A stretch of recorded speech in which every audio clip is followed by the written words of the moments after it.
Another quick and easy one that you can do for the season, so you can get some ribbon. I have like this burlap style ribbon, but you can get like a cute wide ribbon. And then I have this shower rings from Dollar Tree.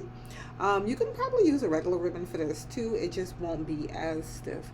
But you're gonna try to measure out your ribbon as long as you need it to loop around the ring several times. But you can use a different ring for this. You don't have to use these. You can use like wood rings. You can use you can take and you can cut some cardboard. You can do it around cardboard. Just don't pull it too tight so you don't bend the cardboard.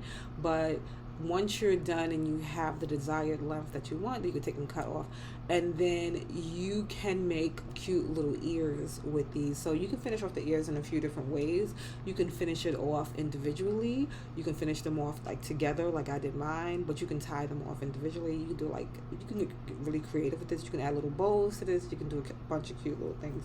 But I'm just going to take it, I'm just going to fold mine to make the ears. And then I'm just going to give it a little bit of glue just so that they stay in place, even though I am going to be bunching them together once I am done with that part of it. But like I said, you can do these individually. You can bunch these together like I did mine and then separate them after.